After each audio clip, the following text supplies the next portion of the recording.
नमस्कार, मैं हूं आपके साथ सीमा चौधरी। आप देख रहे हैं चैनल न्यूज, जुनून सच दिखाने का। खबरों की ओर रुख करते हैं, जहां हरियाणा के भिवानी से महिला आरक्षण बिल को लेकर के सियासत तेज होती नजर आ रही है। जहां आपको बता दें कि इस मुद्दे पर बीजेपी और कांग्रेस आमने सामने हैं। आरोप प्रत्यारोप का दौर भी जारी है।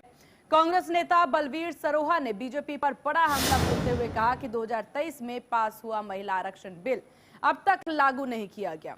उन्होंने आरोप लगाया कि बीजेपी इस बिल के नाम पर राजनीति कर रही है। कांग्रेस का कहना है कि सरकार संशोधन के जरिए विपक्ष को कमजोर करने की कोशिश कर रही है, महिलाओं को गुमराह कर राजनीतिक लाभ लेना चाहती है। वहीं विपक्ष ने मांग की है कि बिना किसी बदलाव के 2023 के बिल को तुरंत लागू किया जाए। तो ये बड़ी जानकारी आपको दे दे भिवानी से, जहां पर हरियाणा के भिवानी से महिला आरक्षण बिल को लेकर के सियासत तेज होती नजर आ रही है। बीजेपी इस मुद्दे पर कांग्रेस को घेरती भी नजर आ रही है। बीजेपी और कांग्रेस आमने सामने हैं।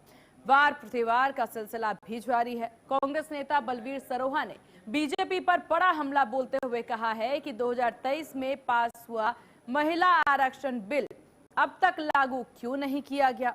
उन्होंने हालांकि इस बीच ये भी आरोप लगाया कि बीजेपी इस बिल के नाम पर राजनीति कर रही है।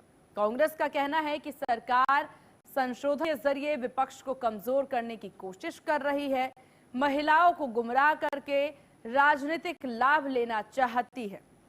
वहीं विपक्ष ने मांग की है कि बिना किसी बदलाव के 2023 के बिल को तुरंत लागू कर दिया जाए। तो देखिए, विपक्ष के द्वारा ये मांग की जा रही है कि बिना किसी बदलाव के और बिना देरी किए हुए जो 2023 का बिल है उसे तुरंत लागू कर दिया जाए। कॉन्फ्रेंस है, ये जो बीजेपी सरकार द्वारा भ्रम फैलाया जा रहा है कि महिला आरक्षण बिल का विरोध में जो है कांग्रेस ने, अपोजिशन पार्टियों ने इस बिल के विरोध में वोट किया है, तो उसके बारे में मैं बताना चाह रहा हूं कि महिला आरक्षण बिल तो जो है सितंबर 2023 में ऑलरेडी पास हो चुका है। और उस टाइम इन्होंने बहाना मारा था कि भाई ये 2029 में लागू होगा, पहले 2026 में जनगणना होगी, उसके बाद परिसीमन आएगा और उसके बाद जो है ये बिल लागू होगा। लेकिन इन्होंने अभी जो है 16 अप्रैल 2026 को ये नोटिफिकेशन दिया है। अचानक से नोटिफिकेशन करने में इनको 2.5 साल लग गए और वो जो है जनगणना की वो बात वो चली गई। ये परिसीमन जो है 2011 के जो जनगणना के बेस पे इसको परिसीमन को लागू करना चाह रहे हैं। चलिए खबरों में आगे बढ़ते हैं। हरियाणा से बड़ी जानकारी सामने आ रही है, जहां हरियाणा के कुरुक्षेत्र में महिला आरक्षण बिल को लेकर के कांग्रेस नेताओं ने प्रेस वार्ता कर सरकार पर तीखा हमला बोला। प्रेस वार्ता में कांग्रेस जिला अध्यक्ष मेवा सिंह, विधायक अशोक अरोड़ा सहित कई वरिष्ठ नेता मौजूद रहे। नेताओं ने कहा, कांग्रेस हमेशा से ही महिला आरक्षण की समर्थक रही है, लेकिन इसके नाम पर लोकतांत्रिक प्रक्रिया से छेड़छाड़ स्वीकार्य नहीं है। विधायक अशोक ने कहा है कि महिला सशक्तिकरण के नाम पर राजनीति करना दुर्भाग्यपूर्ण है। अगर सरकार वास्तव में गंभीर है तो बिना किसी शर्त के महिला आरक्षण बिल को तुरंत लागू कर दिया जाए। कांग्रेस नेताओं ने भाजपा पर जनता को गुमराह करने का आरोप लगाते हुए कहा कि सरकार महिला आरक्षण को लेकर के पूरी सच्चाई सामने नहीं रख रही है। तो कुरुक्षेत्र से एक खबर, जहां आपको बताएं, कांग्रेस नेताओं ने सरकार पर जमकर निशाना साधा है। कांग्रेस के द्वारा कहना है कि सरकार वाकई में अगर साफ नियत बिल लाना चाहती है तो लेकर के आए। 2023 में जो बिल रखा गया था उसी बिल के आधार पर ये लेकर के आए। महिला आरक्षण बिल को लेकर के कांग्रेस नेताओं ने प्रेस वार्ता भी की है और सरकार पर तीखा हमला भी बोला। प्रेस वार्ता में कांग्रेस जिला अध्यक्ष मेवा सिंह, विधायक अशोक अरोड़ा सहित कई वरिष्ठ नेता मौजूद रहे। नेताओं ने कहा कि कांग्रेस हमेशा से महिला आरक्षण की समर्थक रही है, लेकिन इसके नाम पर लोकतांत्रिक प्रक्रिया से छेड़छाड़ स्वीकार्य नहीं की जाएगी।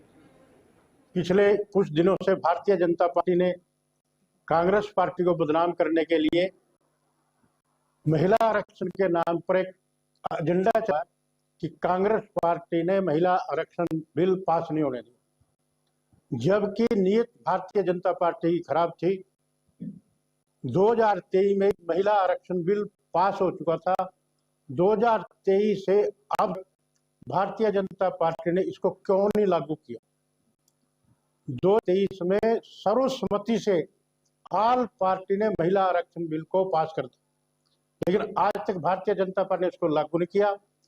नीयत भारतीय जनता पार्टी की खराब थी और अब परिसीमन के नाम पे, लोकसभा विधानसभा में सीटें बढ़ाने के नाम पे दोबारा महिला आरक्षण बिल लेकर आए। महिला आरक्षण, कांग्रेस पार्टी ने हमेशा महिला आरक्षण बिल का समर्थन किया और इस देश के अंदर पंचायती राज संस्थाओं और नगर पालिकाओं के अंदर अगर पहली बार किसी रिजर्वेशन दिया तो कांग्रेस पार्टी के उस समय के प्रधानमंत्री स्वर्गीय राजीव गांधी ने दिया। महिलाओं के सम्मान की तो बात करते हैं, आज महिलाओं पे कितना बढ़ रहे हैं उसकी चर्चा नहीं करते। इनका मकसद समय किस प्रकार से देश के लोगों को बेवकूफ बनाया जाए। सितंबर 2023 को पार्लियामेंट के अंदर सर्वसम्मति से महिलाओं को 33% आरक्षण लोकसभा और विधानसभा में मिले, बिल पास हुआ और उसके अंदर ये कहा गया कि पहले जातीय जनगणना होगी, सेंसिस होगी, सेंसिस के बाद जब परिसीमन लागू होगा उसके साथ महिला आरक्षण बिल लागू होगा। हमारे यहाँ के बहुत ही जुझारू एमएलए साहब हूँ कि महिला आरक्षण बिल, आपको लगता है कि ये फेल हो सकता था? कभी भी नहीं। कांग्रेस तो हमेशा महिला बिल के समर्थन में रही है। जैसा कि अभी हमारे सभी नेताओं ने बताया कि 2023 में महिला आरक्षण पास हो चुका था और सबसे जोरदार अगर समर्थन किया था तो कांग्रेस ने किया था। आप सबको ज्ञात है कि जब हमारे राजीव गांधी जी प्रधानमंत्री बने तो उनको ऐसा लगा कि मेरी बहनों को अपने घर से चूल्हा चौका छोड़कर और राजनीति में आना चाहिए। तो सबसे पहले उन्होंने अगर रक्षण महिलाओं की जिला परिषद के अंदर, आप ये देखिए कि नगर निकायों के अंदर वो सिर्फ हमारे राजीव गांधी जी थे जो कांग्रेस से थे। चलिए खबरों में आगे बढ़ते हैं, जहां हरियाणा के कुरुक्षेत्र में विश्वविद्यालय में हुए हंगामे और तोड़फोड़ के मामले में एफआईआर दर्ज कर दी गई है। वहीं आपको बता दें कि इस मामले में जननायक जनता पार्टी के युवा प्रदेश अध्यक्ष दिग्विजय सिंह चौटाला समेत करीब 1 दर्जन लोगों को नामजद किया गया है। आरोप है कि कुरुक्षेत्र विश्वविद्यालय में आयोजित एक कार्यक्रम के दौरान प्रॉपर्टी को नुकसान पहुंचाया गया, हंगामा किया गया। पूरा मामला 7 अप्रैल को केयू के डॉक्टर आर.के. सदन में हुए कार्यक्रम से जुड़ा हुआ बताया जा रहा है। शिकायत विश्वविद्यालय के चीफ सिक्योरिटी ऑफिसर द्वारा दर्ज कराई गई, जिसके बाद पुलिस ने कार्रवाई की। वहीं एफआईआर दर्ज होने के बाद इनसो नेताओं ने अपना पक्ष रखते हुए कहा कि वे गिरफ्तारी देने के लिए तैयार हैं। हालांकि पुलिस की ओर से फिलहाल कोई आधिकारिक बयान सामने नहीं आया। चलिए खबरों में आगे बढ़ते हैं, जहां पर महिला आरक्षण बिल को लेकर के सियासत तेज हो गई है। कांग्रेस ने प्रेस कॉन्फ्रेंस करके केंद्र सरकार पर गंभीर सवाल उठाए हैं। तो वहीं पार्टी का कहना है कि महिला आरक्षण बिल में शर्तें जोड़ करके सरकार की नीयत पर सवाल खड़े हो गए हैं। देवेंद्र सिंह ने कहा कि कांग्रेस की मांग है कि सभी 543 लोकसभा सीटों पर तुरंत महिला आरक्षण लागू किया जाए, ताकि 2029 तक का कम से कम 181 महिलाएं संसद में पहुंच सके। उन्होंने इसे महिलाओं के सशक्तिकरण की दिशा में जरूरी कदम बताया। कांग्रेस का कहना है कि महिला आरक्षण पर राजनीति नहीं बल्कि ठोस और तत्काल फैसले की जरूरत है। लेकिन भारतीय जनता पार्टी सरकार ने उसमें शर्तें लगा दी। शर्तें क्या लगाई कि पहले सेंसेक्स होगा, उसके बाद प्रीसीमन होगा, तब जाके ये महिला आरक्षण बिल लागू होगा। जबकि कांग्रेस पार्टी की मांग रही है कि महिला आरक्षण बिल को तुरंत लागू किया जाए, 543 सीट के अंदर ही लागू किया जाए। तो क्या डर है इनको? क्यों नहीं इसको लागू कर रही है? इनकी मनसा सही नहीं है। 3 दिन का स्पेशल सेशन बुला के देश का समय खराब किया गया और देश को गुमराह किया जा रहा है। चुनावी लाभ लेने के लिए ये भ्रम फैलाया जा रहा है कि कांग्रेस और विपक्ष महिला बिल का विरोध कर रहा है, जबकि ऐसा नहीं है। कांग्रेस पार्टी ने तो 1993 के अंदर निकाय चुनाव में और पंचायती राज चुनाव में 33% आरक्षण महिलाओं को दे दिया था। और हरियाणा में गेहूं और सरसों की खरीद को लेकर के सियासत तेज हो गई है और इसी बीच कांग्रेस के वरिष्ठ नेता और राज्यसभा सांसद संदीप सिंह सुरजेवाला अंबाला की अंबाला अनाज मंडी में पहुंचे, जहां पर उन्होंने किसानों और आढ़तियों की समस्याएं सुनी। मंडी में फसल के ढेर और अव्यवस्थाओं को देख करके उन्होंने सरकार पर निशाना साधा। सुरजेवाला ने कहा कि मंडियों में फसल तो पहुंच रही है, लेकिन उठान व्यवस्था पूरी तरह चरमरा गई है, जिससे कि किसानों को भारी नुकसान हो रहा है। उन्होंने पोर्टर से ट्रैक्टर ट्रॉली के फसल लाने की व्यवस्थाओं को भी गलत बताया। मजदूर और मंडी का आड़ती बर्बादी की कगार पर खड़ा है। गेहूं की फसल गलियों में और फड़ों पे हरियाणवी में जैसा कहते हैं रुल रही है। नायब सैनी सरकार मन में बेईमानी और आंख पर पट्टी बांधे पूरी तरह से अंधी हो चुकी है। उन्हें किसान और मजदूर का दर्द नजर नहीं आता। असली में 4 लाइनों में इस पूरी बात का सार भी है कि हरियाणा में भाजपाई ठगी से भयंकर मुसीबत में किसान, सर्वर डाउन, पोर्टल में गड़बड़ी, अंगूठों का नहीं हो रहा मिलान और न खरीदी, न बारदाना और न ही फसल बिक्री का भुगतान। ये हरियाणा के मंडियों की व्यथा बताती है। चलिए यहाँ रुकते हैं एक बहुत छोटे से ब्रेक के लिए। ब्रेक के बाद जल्दी हाजिर, देखते रहिए आप एचएनएन न्यूज़, जुनून सच दिखाने का।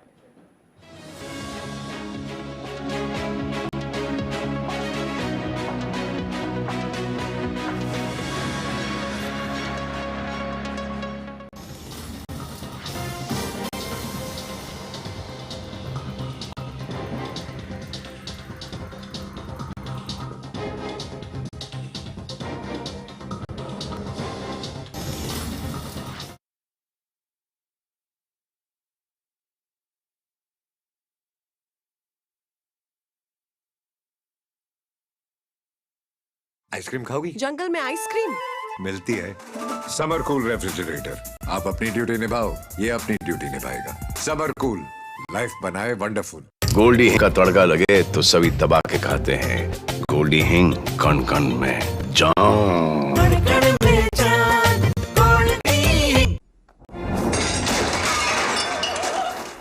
फर्श की टाइल्स को चेंज करो, बड़ी स्लिपरी हैं। थर्मोकूल वॉशिंग मशीन। थर्मोकूल, इंडिया का नया अंदाज।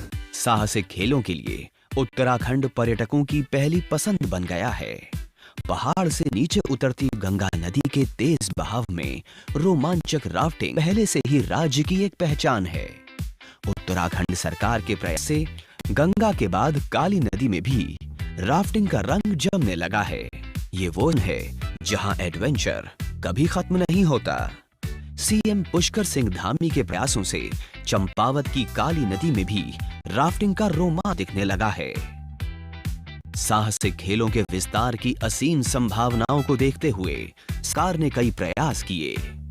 पहाड़ों के खुले आसमान में रंग बिरंगे ग्लाइडर्स उड़ने लगे हैं। पर्यटक खुले आसमान में उड़कर रोमांचित होने लगे हैं। उत्तराखंड में ऐसी दर्जनों साइट्स खोजी गई हैं जो भविष्य में साहसिक खेलों की नई पहचान बनने जा रही हैं। साहसिक खेलों के जरिए उत्तराखंड में रोजगार के नए मौके भी विकसित होने लगे हैं। सरकार की तरफ से युवाओं को साहसिक खेलों का प्रशिक्षण दिया जाने लगा है। वीर चंद्र सिंह गढ़वाली पर्यटक स्वरोजगार योजना के अंतर्गत न सिर्फ किफायती दरों पर लोन उपलब्ध कराया जा रहा है, बल्कि सब्सिडी भी दी जा रही है। मैं पिछले 2 साल से ये कोर्स कर रही हूँ। इस कोर्स को करने के लिए हमें रोजगार मिलेगा, हमें बाहर नहीं जाना पड़ेगा। हम अपने उत्तराखंड में नई साइट खोल सकते हैं, यहाँ रोजगार बढ़ा सकते हैं और हमें देख के और भी आ सकते हैं। यहाँ हमें बहुत सपोर्ट कर रही है उत्तराखंड टूरिज्म। और अभी यहाँ पे हम चंपावत पे आए नई साइट विजिट करने के लिए। ऊंचाई से कूदने पर यहाँ कई बार साहस डगमगाने लगता है। रोंगटे खड़े देने का अनुभव भी यहाँ मिलता है। लेना हो लहरों को चीरने का अनुभव, हवा से बातें करने का हो मन, ऊंचाई से छलांग लगाने का है दम, तो चले आए उत्तराखंड।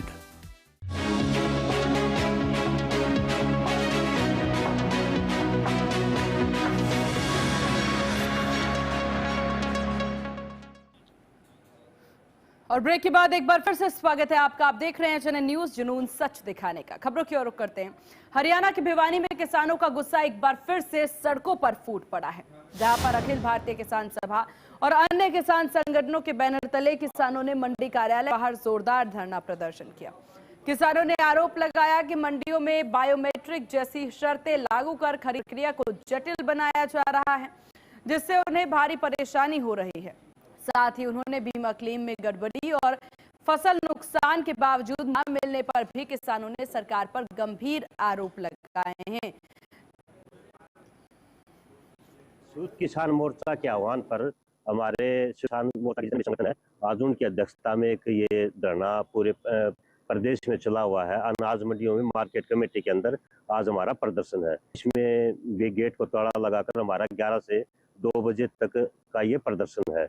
हमारी मुख्य मांग ये है कि सरकार जो नई एमएसपी पे खरीद के ऊपर नई कंडीशन है किसानों के ऊपर, जिसमें एक तो ये अंगूठा लगाना और ट्रैक्टर नंबर और कुछ 1 2 3 साथ में आदमी लेके आओ, तो ये एक प्रकार से मंडियों को खत्म करने का तरीका है।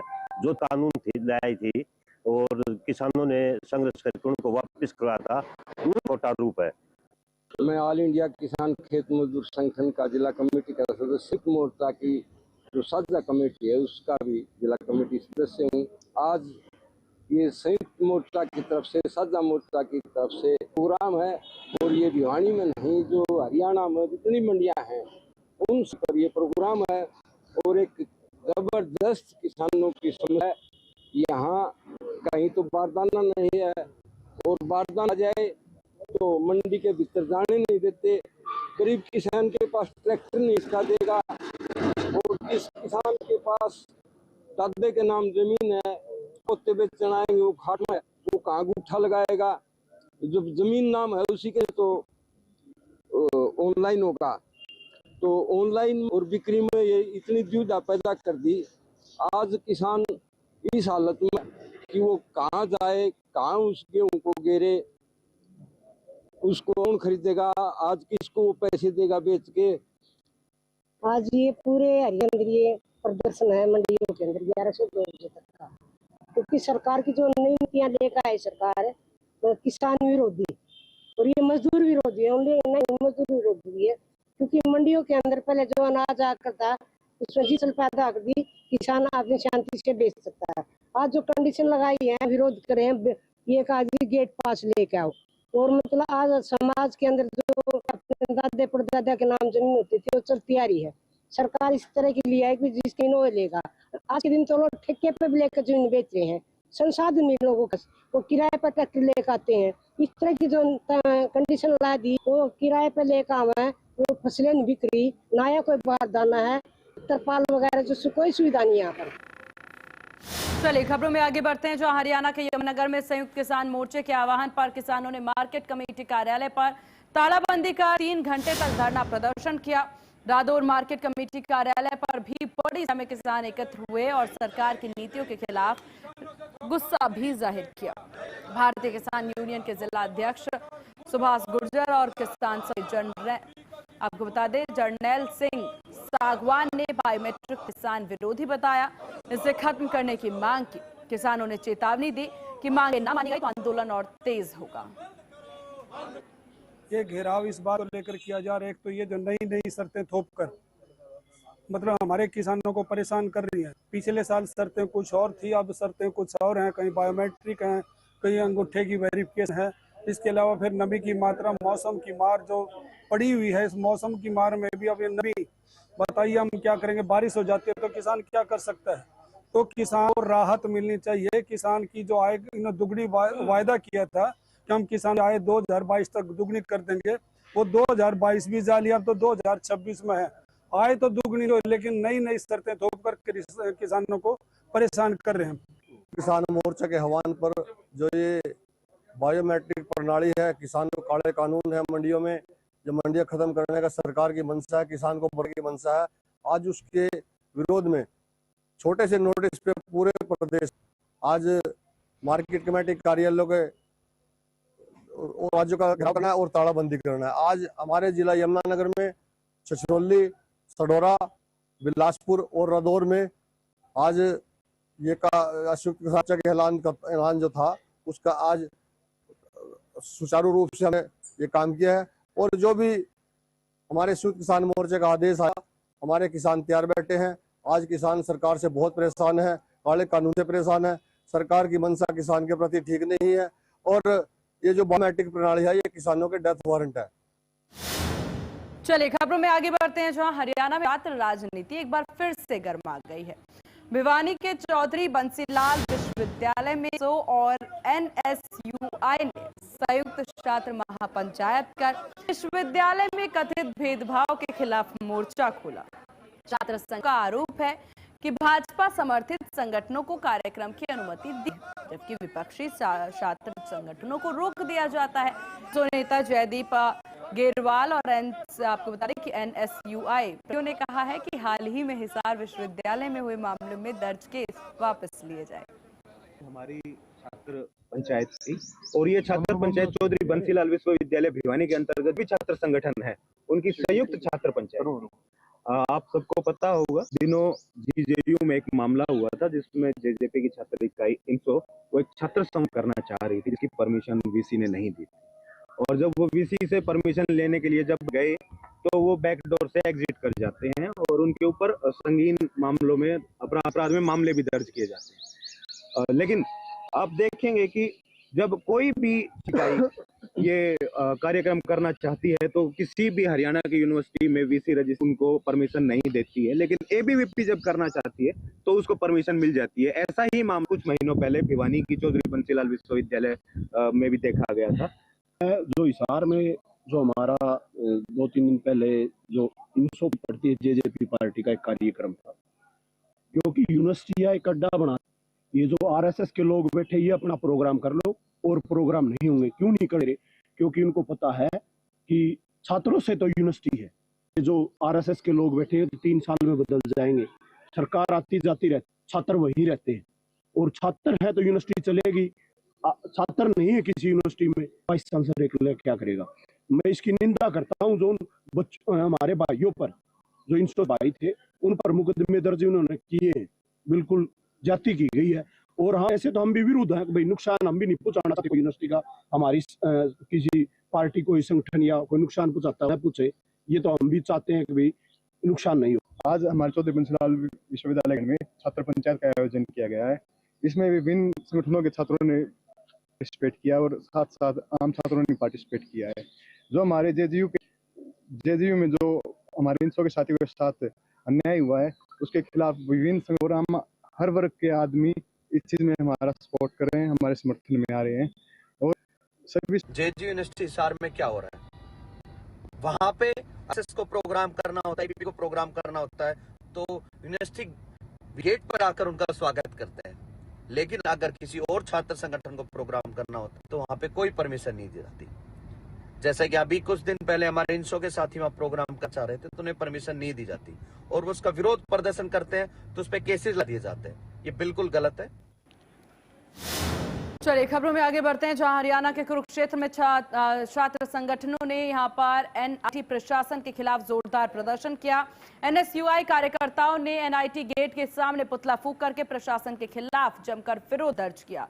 इस दौरान आपको बता दें, प्रदेश अध्यक्ष अविनाश यादव ने आरोप लगाया है कि मामले में दोषी अधिकारियों पर सख्त कार्रवाई भी होनी चाहिए, ऐसा कहते नजर आए। सबसे पहले हम ये जिन टीचरों पे डाउट है उन्हें तत्काल प्रभाव से घर भेजो, जब तक पूरा वो नहीं आ जाता, रिजल्ट नहीं आता। और अगर इसमें कोई दोषी टीचर पाया जाता है जो भी, उसे सीधी फांसी की सजा। अगर इसमें कोई भी दोषी पाया जाता है, कोई छोटे मोटे, ये एक हत्या है, ये बार सुसाइड हो गया, हत्या है। और एक महीने में चार एक अटेम्प्ट सुसाइड का भी केस है, तो 4 तय कर चुका, सीरियल किलर हो रहे हैं। तो हमारी जान, आपको क्या लगता है कि अचानक से छुट्टियां कर दी जाती हैं? अचानक से छुट्टियां, इन्हें डर लग रहा है कि छात्र इन पे दबाव। अभी तक ये कहते थे कि हम पढ़ाई के लिए उनका एकेडमिक कितने स्ट्रिक्ट है, अब 15 दिन छात्रों की पढ़ाई खराब नहीं होगी। अभी इनकी स्ट्रिक्टनेस कहाँ चली गई, जो 7-7 बजे 8-8 बजे तक के कर रहे। और इन्हीं खबरों के साथ इस बुलेटिन में बस इतना ही। देखते रहिए HNN न्यूज़, सच दिखाने का। नमस्कार।